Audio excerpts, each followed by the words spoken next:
You the latest.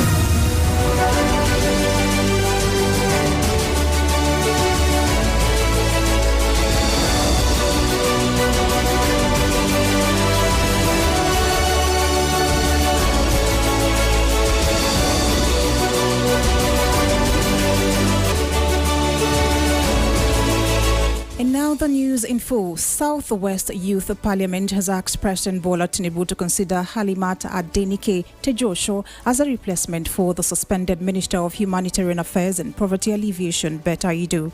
Speaker of the Parliament, Temitope Joseph, made the appeal during a press conference. While commending the effort of President Bola Ahmed Tinubu for his bold step towards addressing matters that concern governance without compromise, Joseph noted that the president's unwavering resolve has brought sanity into the Nigeria polity. His Excellency, kindly note that the ministry is one of the ministries that will sell the Renew Hope agenda of your administration. As the dividends of democracy and that of good leadership brought to fore by your humble self, we get mostly to the masses through this ministry. Hence, we need a pellucid, trustworthy, and capable hand to be at the helms of affairs of the ministry. Therefore, we strongly recommend Dr. Halimat Adenike Tejosho. His Excellency, sir, when the masses have access to the deliverable of your office, through this ministry, the masses then believe and trust in your leadership, and 2027 then becomes a walkover. He added that the previous appointment in the ministry has favored the northern and south, while calling on President Tinubu to consider appointing someone from the west. Sir, we, the youth of the southwest region, wish to bring to your notice that the ministry has been manned previously by a northerner, a south-south person, and they all did their best as limited in their capacity. It is imperative and beneficial to the masses and the president to have a round peg in a round hole by considering and appointing Dr. Halimat Adenike Tejosho as the Honorable Minister, Ministry of Humanitarian and Poverty Alleviation. Minister of the Federal Capital Territory, Nyesom Wike, has described the traditional institution as an invaluable institution in the development of society. Wike gave the charge at a reception to mark the coronation of Kelly Judge, who was crowned as the head of Diagba Amakri group of houses in the Bugama Asaritoru local government area of the state. Wike charged monarchs not to use the authorities to divide their subject, but to unite and develop them. Assignment, very serious assignment. To keep villages, to keep families together is not easy task. So you are giving another task to keep the value, the culture of your people. These days, when education and innovation is trying to take away all our values and culture, do not use a position to divide the community. Use it to unite them, use it to bring development and bring you well. Judge Kelly was a two-time commissioner under former Governor Wike and among the returning commissioners recently sworn in by Governor Fubara of Rivers State.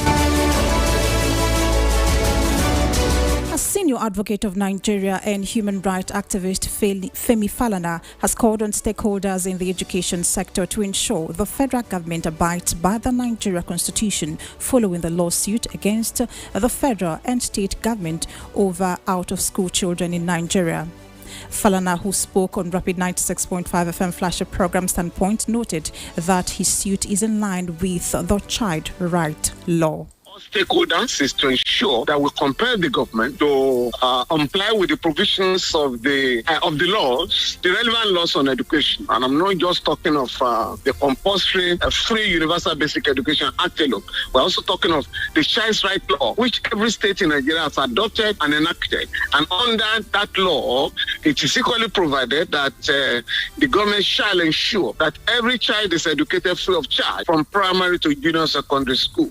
All we are therefore asking is that we should mobilize Nigerians to compel the government to create an enabling environment for educating every child, because when you invest in a child, you're also developing a country, so that's our position.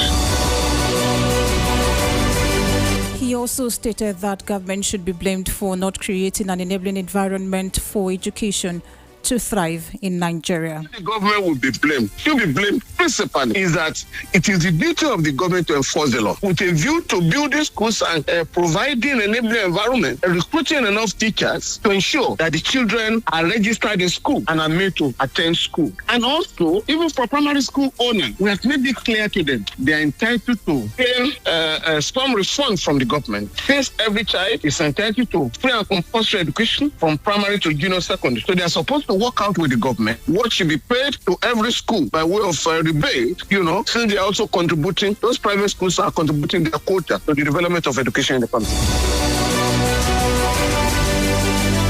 According to the human rights activist, the primary purpose of government at all levels is to provide security for its citizenry. It is the duty of the government. In fact, it is stated in Section 14, subsection 2, subsection B, that the security and welfare of the citizens shall be the primary purpose of government. So it is the duty of the government to provide security all over the country. It is the duty of the government to recruit enough policemen and women. It is the duty of the government to equip them and make sure that the country is safe, including schools. Now that criminals are going to kidnap children, the government will have to deploy adequate security in all our schools to ensure that every child, every teacher is safe. It's the duty of the government, not parents, not communities. The government has to provide enough security. Falana argues that the respondents, including the federal government, the Ministry of Education, UBEC, and all 36 states, are legally bound by the Compulsory Free Universal Basic Education Act 2004 to ensure access to education for all school-aged children. Chief Medical Director, Federal Medical Center, Umuahia Azubike Onyebuchi, has stated that the new accident and emergency ward is 90% complete. Onyebuchi, who disclosed this on Rapid 96.5 FM Flasher program Standpoint, also stated that there was a necessity for a new accident ward to be constructed due to the deplorable rate of the current accident and surgery ward, where there are not enough beds in the wards. The CMD also stated that the new accident and emergency ward will be one of the best accident and emergency wards in Nigeria, where lack of beds would be a thing of the past. I went to the accident and emergency and I almost shed tears. That led me into construction of what will be one of the best accident and emergencies you're going to have. Very soon we'll finish and we'll get the Minister of State Health to come and commission it. It's just directly opposite. If you know the old accident and emergency, directly opposite, you see a gigantic edifice that we're doing is about 90% complete. We had some issues, but we've sorted it out, and we're on board to having one of the best accident and emergencies. That once you come in and they say this is an accident and emergency, you will say yes, you believe, and then we will make sure that we'll also equip as appropriate and make sure that staffing is as appropriate, so that the era of no bed in be a thing of the past.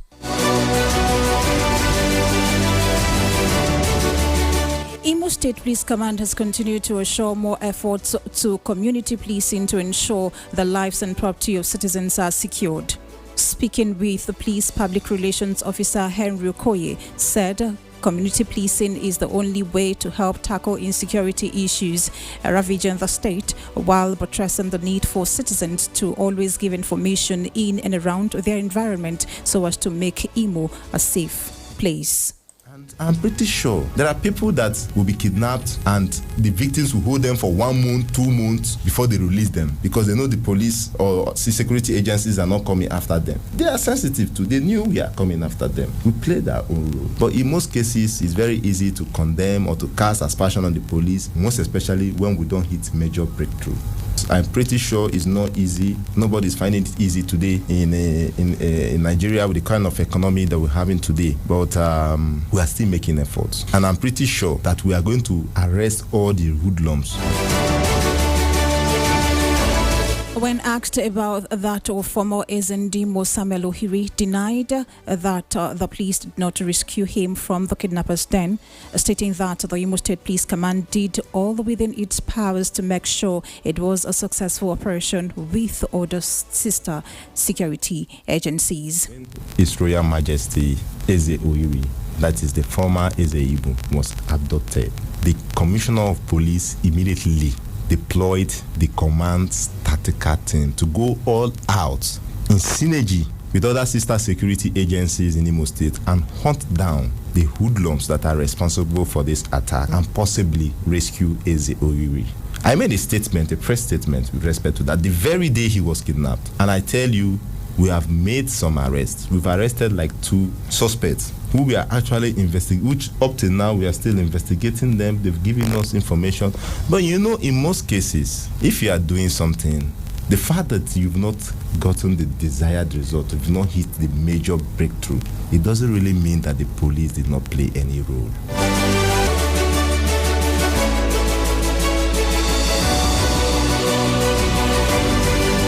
On the foreign scene, voters in El Salvador have appeared to give Nayib Bukele a second term as president, putting him well on his way on a landslide victory in an election that, for many, hinged on the trade-off of curtailed civil liberties for security in a country once terrorized by gangs.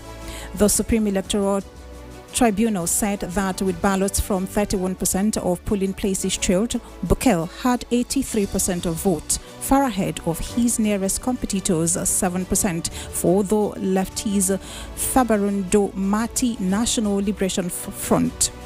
After casting his vote, Bukele made clear that he expects the newly elected Legislative Assembly to continue extending the special powers he has enjoyed since March 2022 to combat the gangs. And in sport, Toby Amosun has set a new Africa women's indoor record in 60 meters after running 7.75 seconds at the New Balance Indoor Grand Prix in Boston. Amosun's 7.75 seconds performance at Boston means she retired the 7.77 record she earlier set in Kazakhstan at the Ashton Indoor Meet in January. Though an African record, the 7.75 effort was not enough for first position in Boston, as Amosun came second behind America's Ty Jones, who finished in 7.72 seconds. Closely following Amosun in third position is Bahamas' Davy Charlton, who finished in 7.76 seconds. Amosun had on January 27 in her opening race of the new athletic season, beating the African record set by her compatriot Gloria Alozie.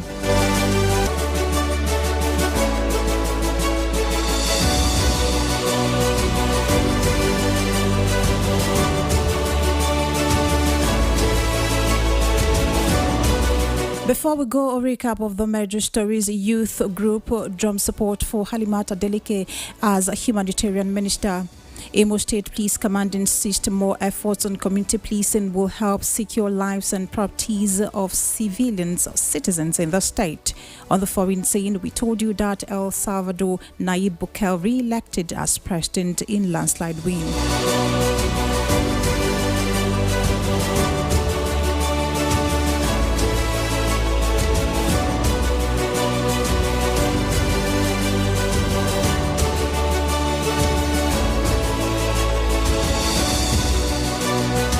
And that's the news. For news coverage and eyewitness report, kindly send a message to our hotline on WhatsApp 0704-922-0965 or send an email to news@rbnradiotv.com. This bulletin was packaged by Kingsley Omoka. My name is Joy Notary. Thank you for listening. Good afternoon. Rapid 96.5 FM News.